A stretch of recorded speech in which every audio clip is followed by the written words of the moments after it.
प्रेमी, भगवत भक्ती प्रेमी सुहृदजन हो. आपण भागवत पुराण निरूपण याचं 12वं निरूपण आज करतो आहोत. गेल्या शनिवारी आपण एकादश म्हणजे 11वं निरूपण केलं होतं आणि चातुर्मासामध्ये 16 निरूपणं आपल्याला अपेक्षित होती, 16 शनिवारला धरून, पण सुट्ट्या वगैरे आल्यामुळं ती 11च झाली. आणि त्यावेळी तुम्ही आणि मी असा निर्णय घेतला की आपण भागवत ग्रंथाला शरण जायचं. भागवत ग्रंथ तुम्ही आणि मी अभ्यासत असताना जितके शनिवार लागतील तेवढे द्यायचे. भागवत शरणहा भागवत जनाहा असं आपण म्हणतो. हे भागवताला शरण जाणारे आम्ही भागवत जन आहोत, अशा भूमिकेतून आपण सगळे या पुढचे शनिवार लागतील तेवढे द्यायचे ठरवलं. त्याच्यातलाच पहिला शनिवार आहे, पण गणितानं 12वा निरूपणाचा शनिवार आहे. आपण 6व्या स्कंधापाशी आहोत. यानंतर जेव्हा आपण 9 स्कंध पुरे करून 10व्या स्कंधाला येऊ तेव्हा श्रीकृष्णाच्या लीला सुरू होतील आणि दशमस्कंद इतका मोठा आहे की त्याच्यावर 6 महिने बोलावं अशी स्थिती आहे. एकादश स्कंद इतका मोठा आहे की त्याच्यावर 3 ते 4 महिने बोलावं अशी स्थिती आहे. ती त्या गरजेची गोष्ट आहे, ती आपण त्या वेळेला करूया. पण आज आपण 6व्या स्कंधामध्ये आहोत आणि 6व्या स्कंधात एक प्रसिद्ध अशा प्रकारची कथा गेल्या खेपेला आपण सुरू करून ठेवली होती, ती म्हणजे अजामिळाची कथा. आज आपण अजामिळ याच्या कथेपाशी आहोत. गेल्या खेपेला अजामिळ शब्दाचे 2 अर्थ मी सांगितले होते.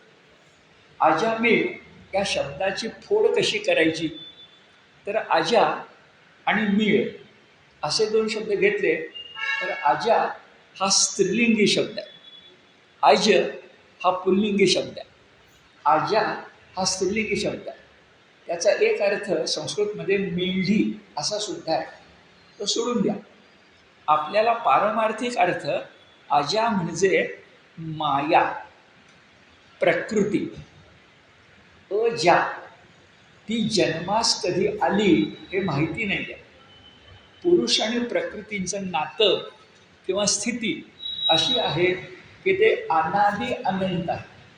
म्हणजे त्यांना आदी नाही, म्हणजे कधी जन्मास आले माहिती नाहीत, आणि अंत नाही, म्हणजे त्यांचा नाश कधी होणार नाही. सांख्यांची प्रकृती आहे आणि वेदांतांचा ईश्वर आहे, परमात्मा.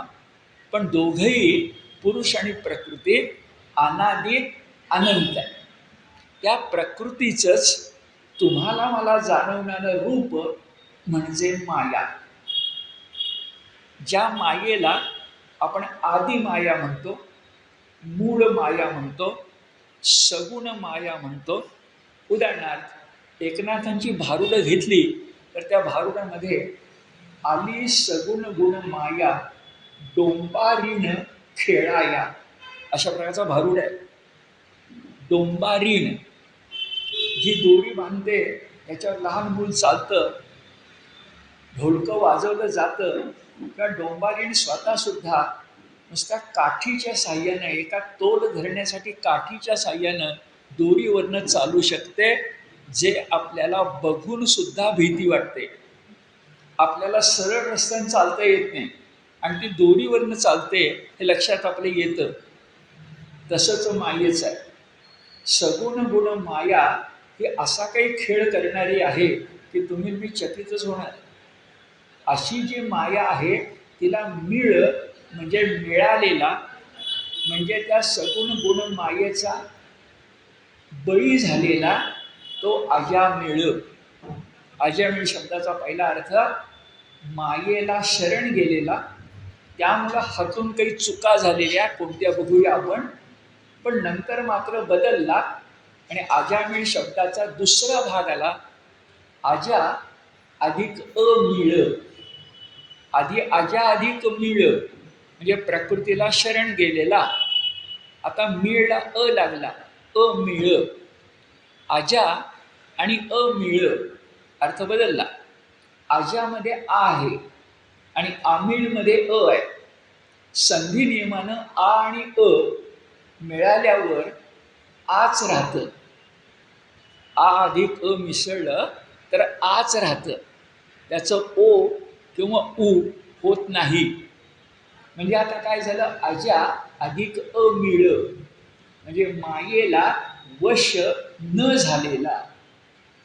म्हणजे एकच आजामिळ एकाच आयुष्यामध्ये प्रारंभीच्या पूर्वायुष्यामध्ये मायेला शरण गेला आणि नारायणाचं नाव कोणत्याही कारणाने घेतल्यानंतर तोच मीळ अमीळ झाला आणि वैकुंठ लोकात पार्षद गण म्हणून पार्षद गण म्हणून पोचला. अशी कथा आता आपल्याला 6व्या स्कंधामध्ये बघायची. ही कथा भागवतकारांनी मोठी रंगवून मांडली. त्याच्यामध्ये जो शेवट आहे कसा तो उद्धरला तो जरा विलक्षण वाटणार आहे. त्याचा अर्थ काय करायचा हे आपल्याला ठरवायला पाहिजे. पण एक मात्र नक्की की अजामेळाची कथा तुमच्या आणि माझ्या डोळ्यामध्ये चांगल्या प्रकारे अंजन घालणारी आहे. अंजन घालणारी म्हणजे काय चुकतं आपलं, काय बरोबर आहे याचं बरोबर मार्गदर्शन करणारी आहे. म्हणून ती कथा मोठी प्रसिद्ध आहे. मी सांगायला लागलो की तुमच्यातल्या 80-90% लोकांना ती कथा आठवायला लागेल. कारण कुठं ना कुठंतरी ती कथा आपल्या ऐकण्यामध्ये आलेली असते. बरं, आता भागवतकार ती कथा जशी रंगवून आणि खुलवून मांडतात तशीच आपण लक्षात घेऊया. कारण भागवताचं वैशिष्ट्य लक्षात घ्या. भगवद्गीता हा तत्त्वज्ञानाचा ग्रंथ आहे, तर भागवत हा कथात्मक ग्रंथ आहे, गोष्टी सांगणार आहे. आणि गोष्टी सांगितल्याशिवाय कुठलंही तत्त्व माणसाच्या मनावर बिंबत नाही. तानाजी मालुसरे, बाजी प्रभू, मुरारबाजी देशपांडे यांच्या कथा ऐकल्या की स्वराज्यनिष्ठा कशी असावी, शिवाजी महाराजांच्याबद्दलचं प्रेम कसं असावं हे आपल्याला नेमकं कळतं. उदाहरणानं गोष्टी म्हणजे काय असतात, उदाहरण.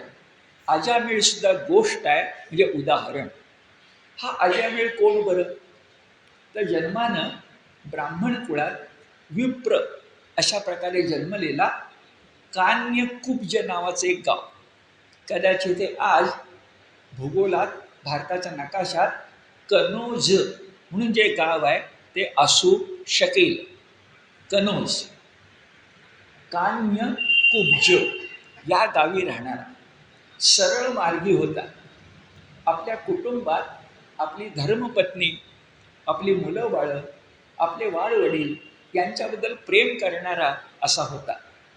पण जंगलातून एकदा तो चालला असताना भागवतकार म्हणतात त्याला जंगलामध्ये काही एक क्रीडा करणारे गंधर्व म्हणा, यक्ष म्हणा, असुर म्हणा, असं कोणीतरी विषय लंपट जोडपं दिसलं आणि त्याचा त्याच्या मनावर इतका विचित्र परिणाम झाला की त्याचा स्वभावच बदलला. परत आल्यानंतर जसं दारू एकदा घेतल्यानंतर त्याचं व्यसन लागतं, तसं एकदा त्या विषय लंपट दृश्याचं दर्शन घडल्यानंतर त्याच्या मनातून ते दृश्य हलेना. कमकुवत मन असल्यामुळं मनातून ते हलेना आणि मग हळूहळू वासनांचाच अंकित असा तो व्हायला लागला. व्हायला नको होता खरं तर, पण झाला. आणि वासनांचा अंकित झाल्यानंतर चांगला विप्र असून सुद्धा हळूहळू तो दुर्दैवानं वारांगणांच्या घरी जायला लागला. पैकी एक वारांगणा त्याला मोहित करती झाली.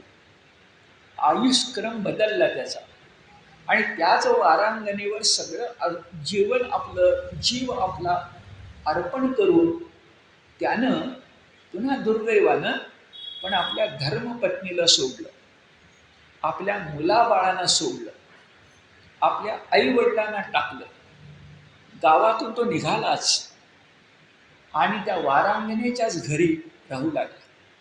नुसता राहू लागला नाही, तर वारांगणेवर त्यानं संसार मांडला. वारांगणा हीच त्याला प्रिय झाली आणि असा संसार मांडला त्यानं की त्याची सद्बुद्धी नष्ट झाली, सत्संस्कार नष्ट झाले, त्याची विद्वत्ता नष्ट झाली. नर असून एका अर्थानं तो नर पशु बनला आणि त्या संसारामध्ये रममाण झाला. आता जुन्या पद्धतीनं, जुन्या काळाप्रमाणे त्याला 10 पुत्र झाले आणि त्या 10 पुत्रापैकी जो शेवटचा पुत्र होता त्याचं नाव कसं काय कोणास ठाऊक, बहुतेक पूर्वीचा संस्कार म्हणजे भांगेमध्ये तुळस असावी तसा परिणाम झाला आणि या वारांगणेला शरण गेलेल्या माणसानं आपल्या 10व्या मुलाचं नाव मात्र नारायण ठेवलं. खरं तर नर राक्षस ठेवायला पाहिजे, पण नारायण ठेवलं. भांगे तुळस जन्मली. आणि काळाचा महिमा असा की नारायण हा 10वा मुलगा, 10वं अपत्य हे शेंडफळ असल्यामुळं आणि हा हळूहळू वृद्ध होत गेल्यामुळं वृद्धपणी झालेलं शेंडफळ शेवटचा मुलगा हा त्याला अतिशय प्रिय झाला. इतका प्रिय झाला, लाडका बनला. तो मुलगाही मधुर संभाषण करत असे, बालक्रीडा करत असे आणि नारायण नाव ठेवल्यानंतर नारायणाच्या ठिकाणी चित्त दृढ होण्यापेक्षा आमच्या या विप्राचं चित्र या नारायणाच्या ठिकाणी दृढ झालं. हे नारायण म्हणजे भगवंत नाही, नारायण म्हणजे स्वतःचा 10व्या क्रमांकाचा मुलगा लाडका झाला. इतका लाडका झाला की सर्व काळ त्याचं सान्निध्य, कुठेही गेला, खाणं पिणं हिंडणं या सर्व वेळेला तो मुलगा, छोटा लहान मुलगा त्याच्या अंगा खांद्यावर दिसायला लागला. किती बरं तो त्या मुलाच्या अधीन झाला तर भागवतकार सांगत नाहीत, पण आपल्याला आठवतं जसा जड भरत नव्हतं नाव त्याचं, जड नंतर झालं मनुष्य जन्मात, पण जो राजर्षी भरत होता तो त्या मृग शावकाच्या प्रेमात जितका पडला, मृगावर्त म्हणजे मृगानं आवर्त म्हणजे वादळ आणलं आणि सगळं तो विसरून गेला. सूर्योपासना विसरला, आपण राजे होतोय विसरला, स्वतः हरिणच बनला आणि हरिण शावकाला वाढवत राहिला आणि अंते मती सा गतीही, तर त्याला नंतरचा जन्म हरणाचाच आला. ती जी जडभरताची कथा आहे त्याची आठवण व्हावी असं अजामिळाचं वागणं होतं. इतकं त्या मुलावर प्रेम की नारायण नारायण नारायण याच्या पलीकडे अजामिळाला काही सुचतच नव्हतं.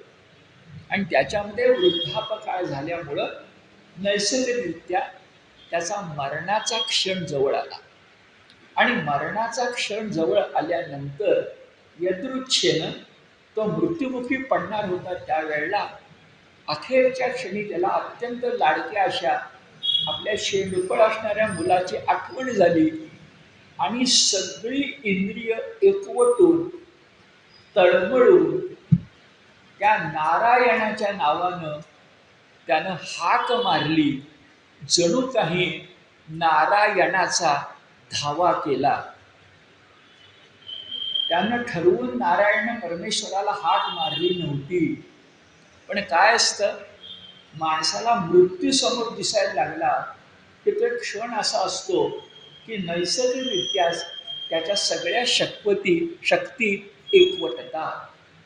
मागं आपण त्या हरिणीची हीच गोष्ट पाहिली, मृगशावकाची, की सिंहाची आरोळी ऐकल्यानंतर पाणी पिणारी हरिणी आपला जीव वाचवायला अख्ख्या नदीवरून उडी मारून पलीकडे निघाली. हरिणी ही नदीचं पात्र ओलांडण्यासारखी ते हनुमान नाही आहे, शक्य नाही आहे तिला. त्यात ती प्रसूत झाली, शावक पाण्यात पडलं, का उडी मारली तिनं? भय, त्यातही मृत्यूचं भय असं आहे की आपण सगळ्या शक्ती एकवटून तळमळून 100 नव्हे 110% हाक मारतो. तशी मारली गेली.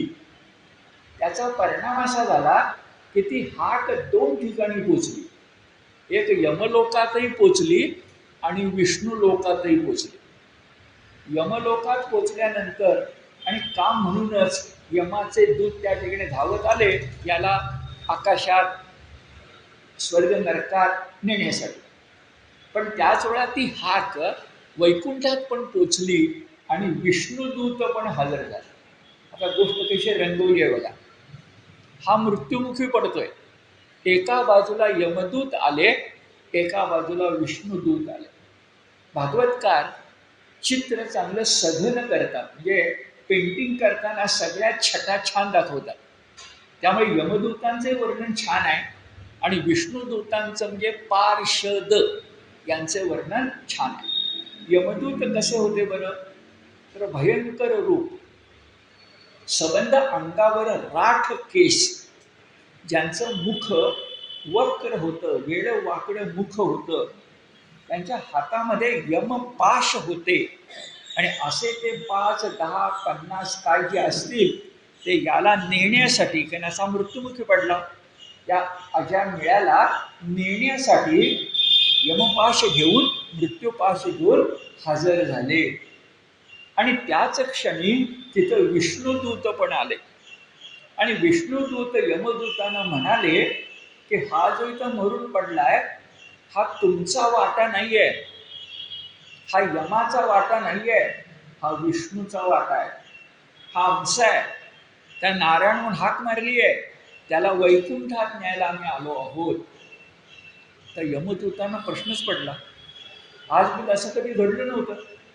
यमदूत जिथं पोचतात तिथं आणि कोणीच पोचत नाही.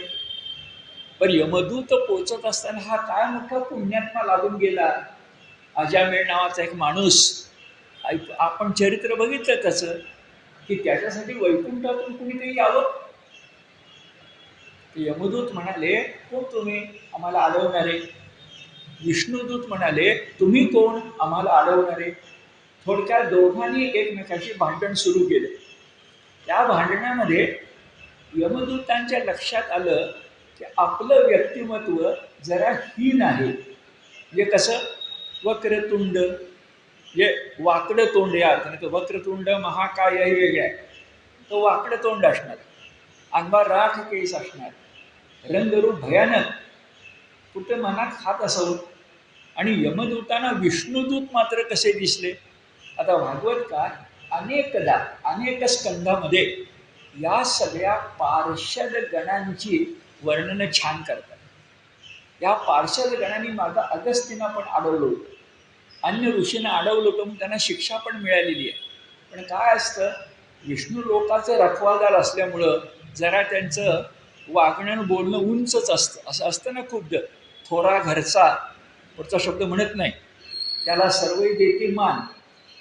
तर असं जे असतं ते विष्णुदूतांचं असतं. आणि ते विष्णुदूत दिसतात कसे, भागवतकार सांगतात, ऐकण्यासारखं आहे. सगळ्यांचे नयन कमलपत्र, सगळ्यांच्या चेहऱ्यावर स्मितहास्य, सगळे पितांबरधारी, सगळे किरीट कुंडलधारी, वयानं सगळे तरुण.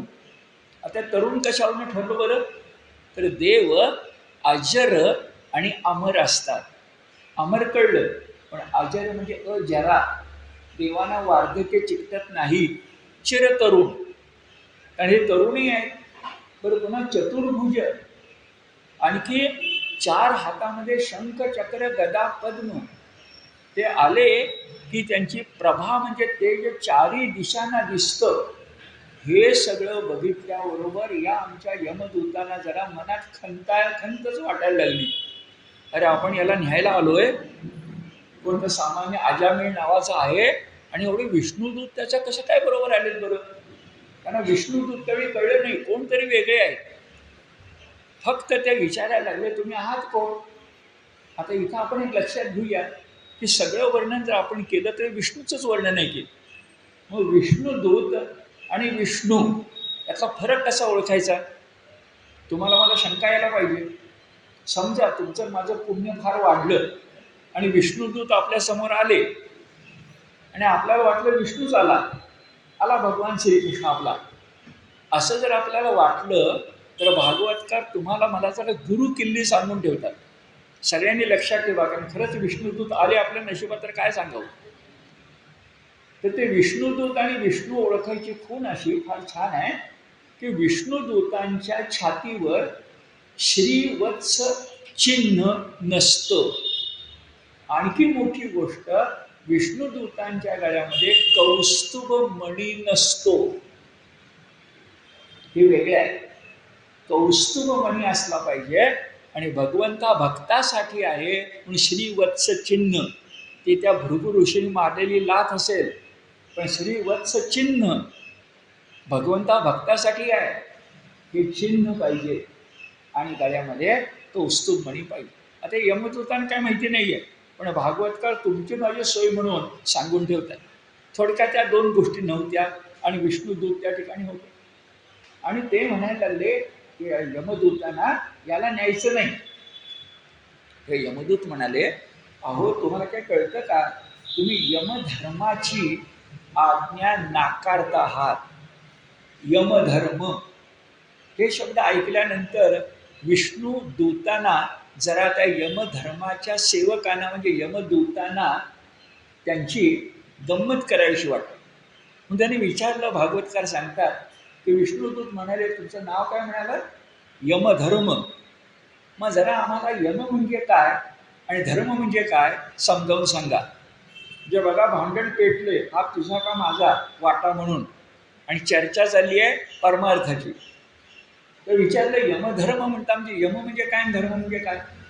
त्यात टोला असा आहे की यम शब्द आपण वापरतो तो मृत्यू या अर्थानं, पण यम शब्द मुळामध्ये संयम मधला शब्द आहे. यम, योग मार्गाचा अभ्यास केला तर यम नियम, नियम शब्दामध्ये नि हा उपसर्ग आहे आणि यम, यम म्हणजे मनावर ताबा मिळवणं. यम म्हणजे सगळ्यात न्यायनिष्ठुर असणं. यम म्हणजे जगामध्ये समत्व योगी असणं. समत्वम योग उच्चते. याचं कारण बघा, जगामध्ये सगळ्यात समान कोण असेल तर मृत्यू.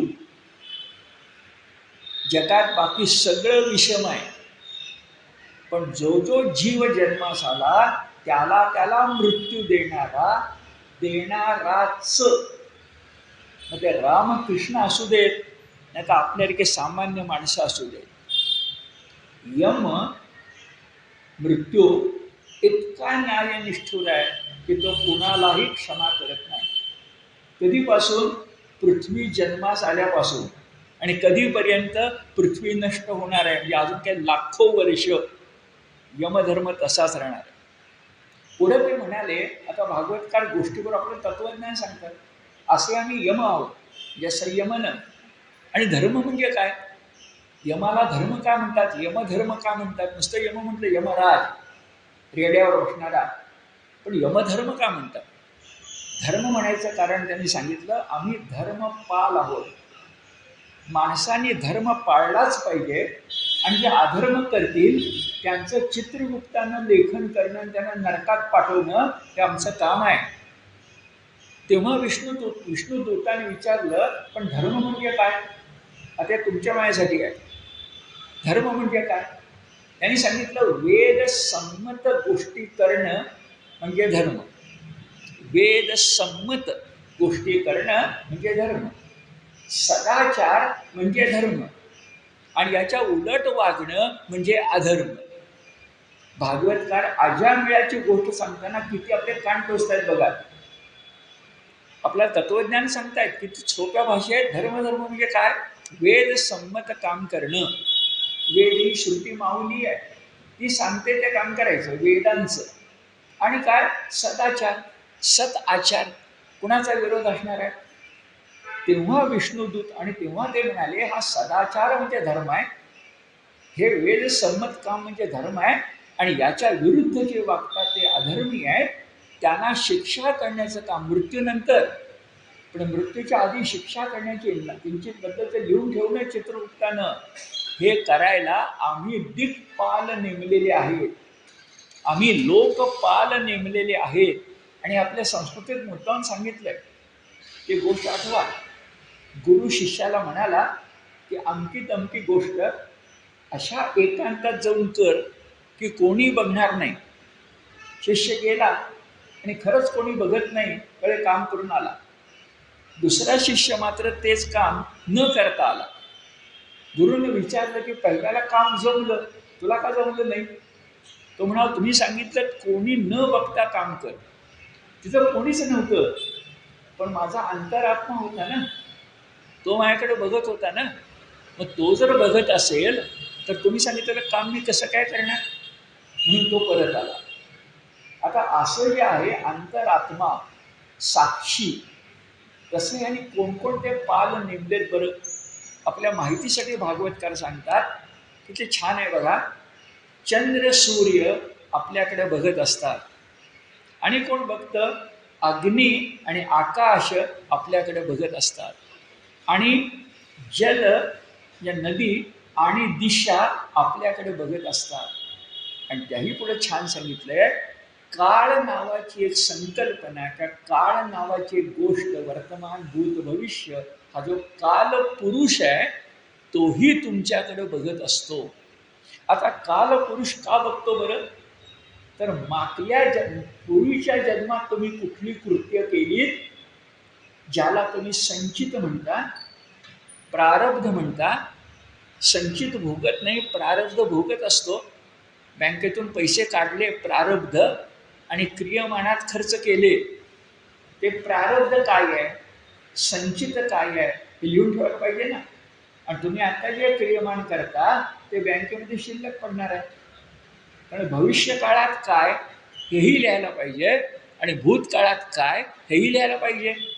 तर असं लिहिणारा काळ आहे, चंद्र सूर्य आहे, अग्नी आकाश आहे, 10 दिशांचे ते 10 हत्ती सुद्धा आहेत. अशा प्रकारचा आम्ही न्याय करतो. साहजिकच या माणसावर अधिकार आमचा आहे, तुमचा नाही. त्यांनी प्रश्न विचारला, यमधर्म म्हणजे तुम्ही कोण? त्यानं सांगितलं, यमधर्म म्हणजे आम्ही असे, आणि आम्ही असे आहोत म्हणून आमचा अधिकार आहे. आता गंमत बघा, असं सांगितल्यावर विष्णुदूत काय गप्प बसतात काय? तुम्ही यमदूत का आम्ही विष्णुदूत? म्हणून विष्णुदूत म्हणाले, अहो तुम्हाला यमधर्म काही कळलाच नाहीये. धर्म तुम्ही म्हणताना काय वेद संमत, आणखी काय सदाचार, अहो याला ग्रंथ वाचावे लागतील. आम्ही असा न्याय करतो की ग्रंथबिंत काय वाचावे लागत नाहीत. एक गोष्ट तुम्ही फक्त करा की सगळी पापं धुवून जातात. नुसती पापच धुवून जात नाहीत, तर तुम्ही काय म्हणाला, भूतकाळात काय घडलं, भविष्यकाळात काय घडलं? आमच्यापाशी अशी जादूचा दिवा आहे की आम्ही ते केल्यानंतर ग्रंथ वाचावे लागत नाहीत. आणि त्याचबरोबर आम्ही जे काही करतो त्याच्यामुळं पाप नष्ट होत नाही, पाप करण्याची बुद्धी सुद्धा नष्ट होते. तसं शेरा सव्वा शेर आहे बघा. यमधर्माचे लोक करून करून काय करतील, पाप मोजतील, पण पापाची बुद्धी आहेच की काय? इथं आम्ही पाप तर नष्टच करतो, पण पापाची बुद्धी सुद्धा नष्ट करतो. पुढे म्हणतात, तुम्ही प्रायश्चित्त सांगता. यमधर्म काय सांगेल? प्रायश्चित्त सांगेल. आम्हाला प्रायश्चित्त सांगावं लागत नाही, कारण प्रायश्चित्त सांगितल्यानंतर ते पाप संपतं. प्रायश्चित्त घेतलं ते पाप संपलं. पण उद्या पाप करू नको याची खात्री काय? ही किती प्रायश्चित्त घ्यायची? तर पापबुद्धीच नष्ट व्हायला पाहिजे. आणि ती पापबुद्धी पापासकट नष्ट करायला खरा न्याय करणारे कोण असतील तर आम्ही विष्णुदूत. त्या यमदूताने विचारलं, वा जादूची कांडीच दिसते तुमच्यापाशी, एका गोष्टीत एवढं सगळं साधतं, मग करता तर तुम्ही काय? आता तुम्हाला मला जे सांगायला पाहिजे ते भागवतकार सांगतात, काहीही नाही, आम्ही हरी नामस्मरण करतो. ते विष्णुदूत, विष्णूसारखे दिसणारे रखवालदार म्हणून उभे असताना काम काय करतात? ते काम करायला पाहिजे ना. ते काम करतात भगवन नामस्मरण. आमचे ऋषी काय करतात? आमचे भक्त काय करतात, आमचे संत काय करतात, एकच करतात, भगवन नामच स्मरण. याचा फायदा काय? जर हातून पाप घडलं तर आपोआप प्रायश्चित्त होतं.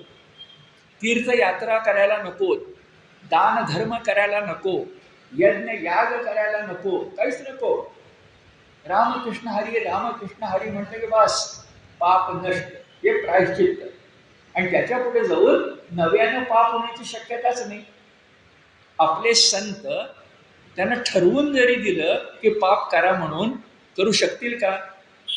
तुकाराम एकनाथांना आपण जाऊन सांगितलं की जरा एकदा तरी करा ना, ते म्हणतील एकदाही करणार नाही, करू शकत नाही. जसं विनोबा म्हणतात, सूर्यनारायणाला तुम्ही जर मी विनंती केली की बाबा दमलास थकलास, सगळे संपावर जातात, तू पण एकदा संपावर जा, आणि जमत नसेल तर जरा झोप घे, जरा बघ रात्र कशी असते. तर सूर्य म्हणेल काय म्हणाला, रात्र. सूर्य विचारेल रात्री ही काय गोष्ट आहे बरं, मी तर आजपर्यंत रात्र बघितलीच नाही. सूर्याला रात्र कशी कळणार? तसं हरिनामाला पाप कळणार कसं? पाप पाप म्हणजे असतं काय ते तरी कळायला पाहिजे ना. हरिनामाला तेही कळणार नाही. अशी सगळे छान छान विष्णू दूतांनी सांगितलं. आता भागवतकार पुन्हा आपल्याला गंमत सांगतात, थोडी गंमतच आहे की बघा काय आम्हाला सांगितलं जातं, चतुर्विध मोक्ष पाहिजे. चतुर्विध मोक्ष पाहिजे म्हणजे सलोकता, समीपता, सायुज्यता यासारख्या एक चार, हे जे चार मोक्ष आहेत ते मिळायला त्या लोकात जायचं, तसं रूप घ्यायचं, तसं नाम मिळायचं, त्याचं एकरूप व्हायचं, तुका झाला पांडुरंग. एवढं सगळं करायला फार कष्ट नका करू. तुम्ही फक्त 4 अक्षर उच्चारा की तुम्हाला चतुर्विध मोक्ष मिळतो. आता एक गंमत आहे, कोणती 4 अक्षर? नारायण. आणि म्हणून बघा सगळी जी संन्यासाश्रमी माणसं असतात, संन्यासाश्रमी माणसं, भगवी कपडे घालणारे, त्यांचं बोलणं तुम्ही कधी ऐकलं? तुम्ही कुठलाही प्रश्न त्यांना विचारा, ते होकार का नकार देताना नारायण नारायण असंच म्हणतात. त्याचा अर्थ आपण समजायचा, यांच्या नारायणाचा अर्थ काय, हो का नाही? अहो तुमच्याकडे येतच नाहीत ते, पण आले का बरं असं? तर नारायण ही 4 अक्षर आहेत ना, ती चतुर्विध मोक्षाचं लक्षण आहे. त्यांना एकही मोक्ष घालवायचा नाही आहे. जे समीपता मिळाली, सलोकता, स्वरूपता, सायुज्यता हवी ना. नारायण नारायण या 4 अक्षरामध्ये सगळं काही आहे. आणि अशा स्थितीमध्ये सगळ्या प्रायश्चित्तांच्या वर जाणारा, प्रायश्चित्ताची बुद्धीच नष्ट करणारा, मन विशुद्ध करणारा, आत्मज्ञानाची प्राप्ती करून देणारा, ईश्वराचा गुणानुवाद सांगणारा, कीर्तन आणि संकीर्तनाचा आग्रह धरणारा, अशा प्रकारचा जो नामयज्ञ म्हणजे जपयज्ञ आहे. भगवद्गीता म्हणते यज्ञानाम जपयज्ञोस्मी. तो कळत न कळत का होईना या आजामेळानं केलेला आहे. काय गंमत आहे बघा. आपल्याकडे मराठीत म्हण आहे, देवळासमोरून निघालो होतो आणि पाय घसरून पडलो, पण सहज पडे आणि दंडवत घडे. ठरवलं नव्हतं नमस्कार करायचं, पण दंडवत घडे. तशाच पद्धतीत 2 उदाहरणं दिली आहेत की नारायण नाव मुलाचं घेतलं होतं, देवाचं नाही. पण बघा पहिलं उदाहरण दिले, औषधाचं नाव तुम्हाला माहिती नसलं म्हणून औषधाचा गुण येत नाही, असं कधी घडतं का? औषधाचं नाव नाही माहिती पण गुण येणार. किंवा म्हटलंय त्याला वेगळं उदाहरण आहे, अग्नीवर चुकून पाय दिला तरी चटकाच बसणार आहे, आणि ठरवून पाय दिला तरी चटकाच बसणार. एक आहे विधायक, एक आहे विघातक. अग्नी विघातक, औषध विधायक. 2 दृष्टांत आहेत. कशासाठी? ठरवून घ्या नाही तर चुकून घ्या. नारायण म्हटलं की चतुर्विध मोक्ष तुम्हाला मिळणार. आता इतकं सगळं ऐकल्यानंतर यमदूत बिचारे घाबरलेच आणि म्हणाले जाऊ दे, सोडून दे याला. आणि त्या आजा मिळाल्या तिथं सोडून दिलं आणि परत गेले. परत मात्र रिकाम्या हाताने गेले आणि त्यांचंच मन खायला लागलं. म्हणून ते आपणहून बोलवायच्या आधी आता बोलावणार ना, गेला होता आजा मिळाला, काय झालं त्याचं म्हणून. पण मालकाने बोलवायच्या आधी स्वतःच गेले आणि यमराजाला म्हणाले, काय सांगावं, कोण तर ते आले होते, स्वतःला विष्णुदूत म्हणत होते आणि विष्णुदूत म्हणणाऱ्यांनी इतकं आम्हाला काय समजावून सांगितलं की आम्ही सोडलं त्या आजा मिळाला आणि हात हलवत परत आलो. आता काय शिक्षा द्यायची ती द्या. आता असं म्हटल्यावर त्यांना धक्काच बसला. त्यांना वाटलं तर आपण चुकलो म्हणून बहुतेक काही ती यमराज शिक्षा देणार. तर यमराज म्हणाले, तुम्ही सुखरूप परत आलात हेच फार मोठं झालं. का बरं सुखरूप परत आलात? तर यमराज म्हणाले, तुम्हाला माहिती नाही, अहो तो जो विष्णुदूतांचा विष्णू आहे ना, त्याला मी सुद्धा घाबरतो. तर तुम्ही सुरक्षित परत आलात हे तुमचं नशीब समजा. तर यमदूत म्हणायला लागले, तुमच्यापेक्षा मोठा कोणतरी आहे, आम्हाला माहितीच नव्हतं आतापर्यंत. मग पुन्हा भागवतकार तुमच्या मायासाठी सांगतात की यमराज म्हणाले, अहो मी कोणीच नाही, तो स्वतंत्र आहे विष्णू. बघा मागं आपण गोष्टीत बघितले, ब्रह्मदेव आणि शंकर गाईचं रूप घेतलेल्या पृथ्वीला बरोबर घेऊन शेषशाही विष्णूकडे जातात. जे सुप्रीम कोर्ट कोण आहे? विष्णू. हायकोर्ट, जिल्हा कोर्ट ठीक आहे, पण सुप्रीम कोर्ट कुठलं? शंकर, आपलं सॉरी विष्णू. मग विष्णू कसा आहे बरं? स्वतंत्र आहे, सर्वोत्कृष्ट आहे, सर्वेश्वर आहे, परमात्मा आहे आणि आता महत्व शब्द आहे मायाधिपती आहे. अजामिळ का पापी झाला? माया. यमराजाला कळलंय ते. का तो उद्धरला? माया गेली म्हणून. नारायण म्हटल्यानंतर माया गेली. तसं प्रकाश पाडला का अंधार गेला. अंधार गेला, ती माया गेली कशानं? प्रकाश पाडला म्हणून. इथं आत्मप्रकाश पडला नारायण शब्दाने. आणि म्हणून मग तो जो कोणी आहे तो गुण, कर्म, नाम याचं स्मरण करणाऱ्या भक्तांना पावतो. तर यमराजांनी यांना शिक्षा करणं राहिलं बाजूला, सुरक्षित परत आला पुन्हा अभिनंदन केलं आणि एक इशारा देऊन ठेवला की पुन्हा चुकून त्या विष्णुदूतांच्या वाटेला जाऊ नका. त्या विष्णुदूत जिथं असतील तिथं मागल्या परतच्या पावलांनी परत फिरा, उगीच त्यांच्याशी भांडण बिंडण करू नका. हे सगळं यमदूतांना पटलं आणि यमदूत ठीक म्हणाले. यमराज विष्णुदूतांना पुन्हा म्हणाला आणि ते विष्णुदूत आहेत ना, त्यांच्या हातात चतुर्भुज असताना शंखचक्र गदा पद्म असते. आणि एकदा नारायण नारायण म्हटलं की विष्णू येईल, नाही तर विष्णुदूत येतील, पण चतुर्भुज येणारच.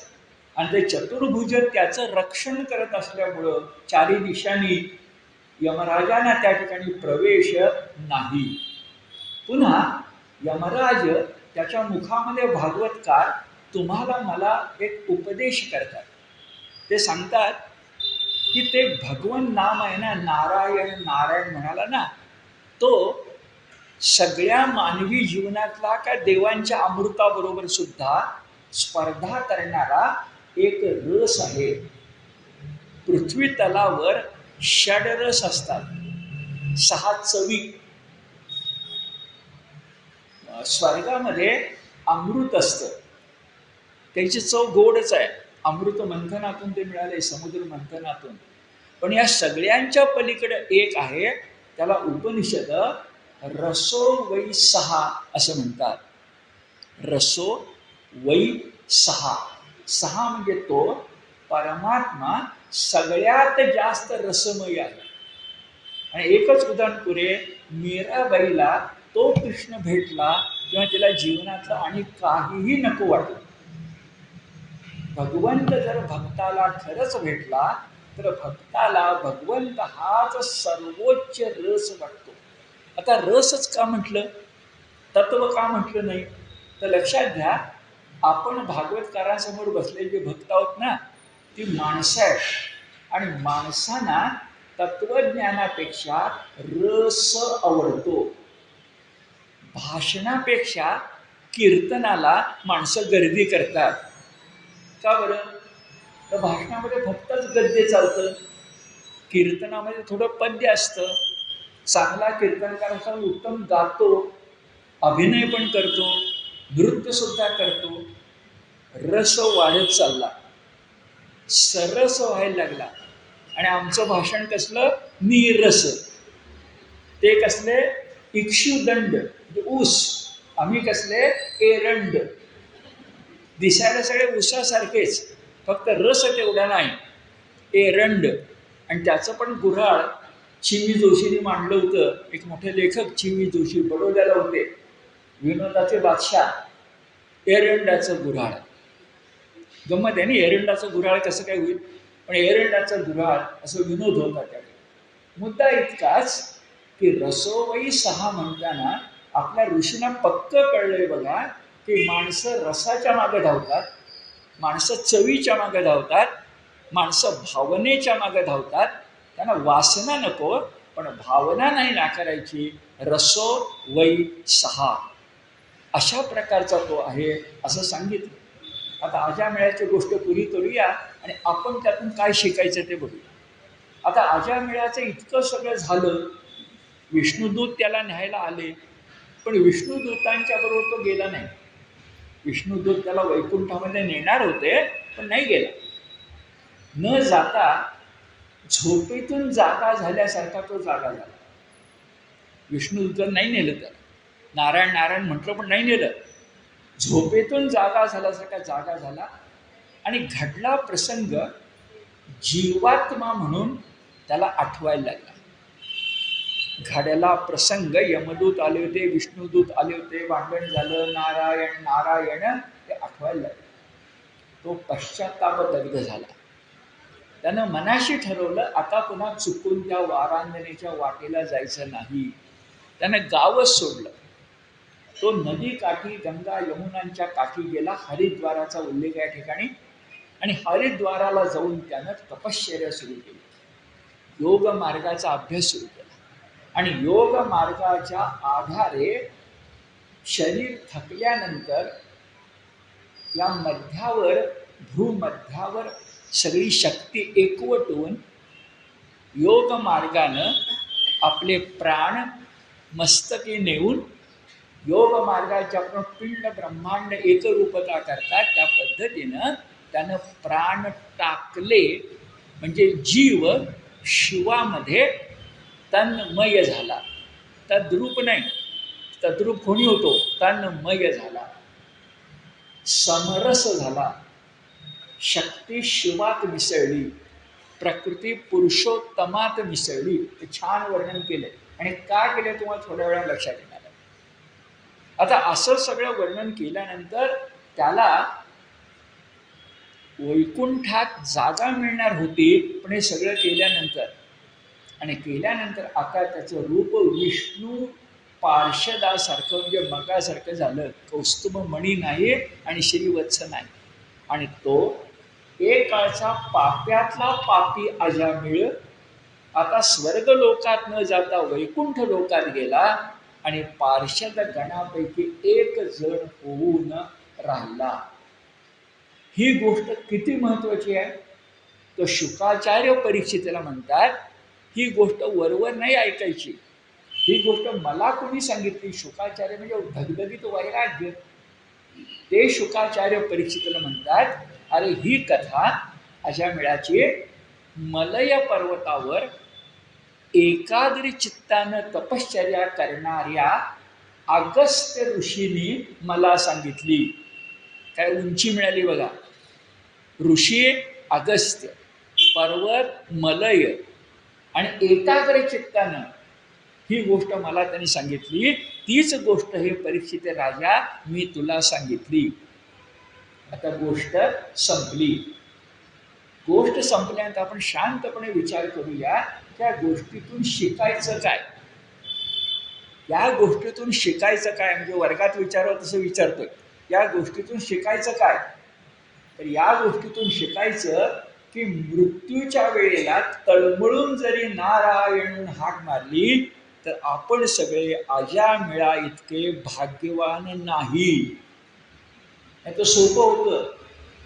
आयुष्यभर काय करायचं ते करायचं आणि डॉक्टरांना विचारून घ्यायचं किती दिवस उरलेत. शेवटी एकदा नारायण नारायण म्हणतो. इतकं सोपं नाही आहे. कशावरून सोपं नाही आहे. आत्ताच सांगितलं अजामिळ्याला वैकुंठ लोकात घेऊन गेले का ते पार्षद. तर धावत आले होते की यमदूताशी भांडली की, पण का घेऊन गेले नाहीत? तुमच्या मायासाठी. आपला गैरसमज होईल, आपल्याला झोपेतून जागं व्हायचंय, आपल्याला हरिद्वारला जायचंय, आपल्याला योग मार्ग शिकायचा आहे. आणि यासाठी तुकारामांचं वचन आहे, शेवटचा दिस गोड व्हावा. आता उत्तरार्ध उपदेशाचा एक म्हणजे नुसतं मृत्यूच्या वेळा नाव घेऊन जमत नाही, शेवटचा दिस गोड व्हावा.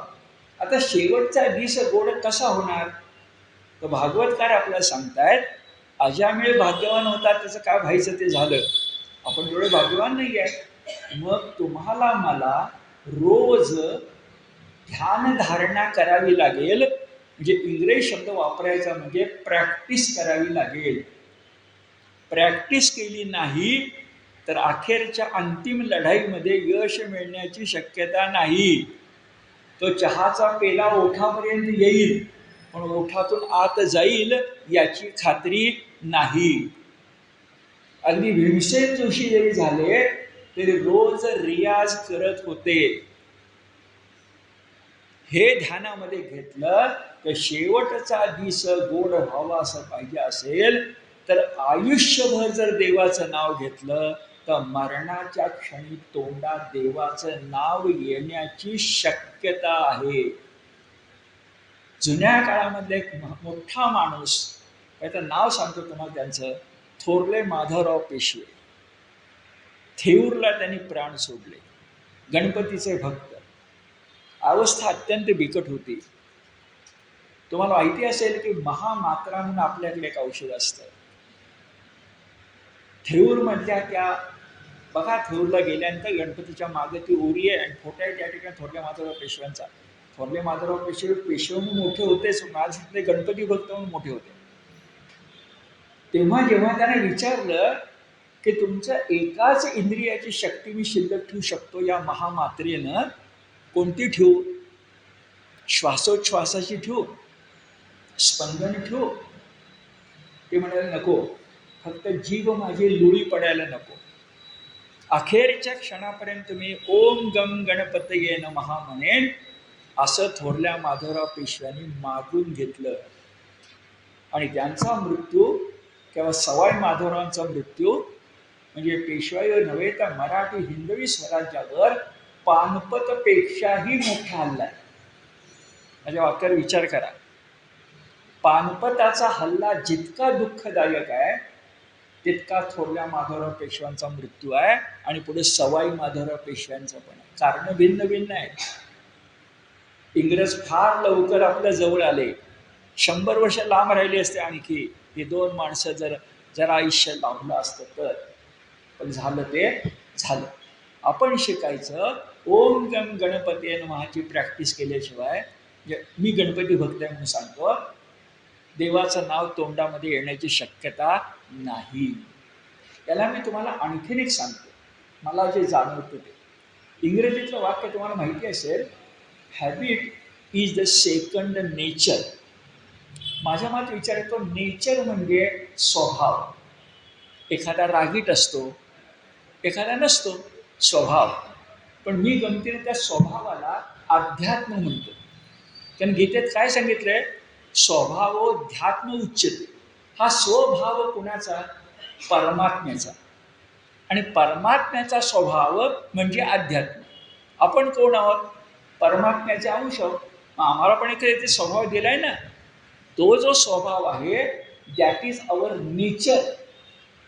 ते नेचर बदलता येतं, म्हणजे स्वभाव बदलता येतो. कशानं? Habit is the second nature. सवय. आणि गोष्ट किती खरी आहे. लहानपणी एकदा पहाटे उठायची सवय लागली की कोणी शिकवावं लागत नाही. मरेपर्यंत माणूस पहाटेच उठतो. काम नसलं तरी पहाटे उठतो आणि नंतर पाहिजे 9 वाजता झोपतो. पण पहाटे उठतो म्हणजे उठतोच. काय करणार त्याला आता आपण? बरोबर आहे ना. वय वाढलं की मग झोप येते ना, पण पहाटे उठणं चुकत नाही. कशाला 9ला झोपतोस? आधीच झोप की, नाही ते जमत नाही, ते पहाटे उठावंच लागतं. किती छान आहे, विचार करा. या दृष्टिकोनातून habit is the second nature. आपण याने समारोप करूया की ध्यानधारणा 7 दिवसामध्ये 24 तासामध्ये 5-10 मिनिटं करणं अत्यावश्यक आहे. प्राणवायू इतका अत्यावश्यक आहे. आपण मनुष्य म्हणून जन्मास आलोय ना, नराचा नारायण व्हायचंच आहे आपल्याला. आणि ध्यानधारणा, देवाचं नाव मनापासून घेणं, उगीच दुसऱ्याला दाखवायला नाही, मनापासून घेणं. ध्यान शब्द लक्षात घ्या. ध्यान म्हणजे काय? रूप आणि नाद, राम राम राम यांचं अनुसंधान म्हणजे ध्यान. समोर गणपतीचं चित्र आहे, माझ्या मुखात ओम गम गणपती आणि मा, आणि मध्ये कोणीच नाही आहे, कोणी हाक मारली तर ऐकून उपयोगी नाही आहे. ध्यान, असं ध्यान केलं तर अजामिळासारखा आपला सुद्धा उद्धार होण्याची शक्यता आहे. एवढं भागवतकार आपल्याला 6व्या स्कंदामध्ये सांगतात. ठीक आहे, त्याच्या पुढच्या शनिवारी.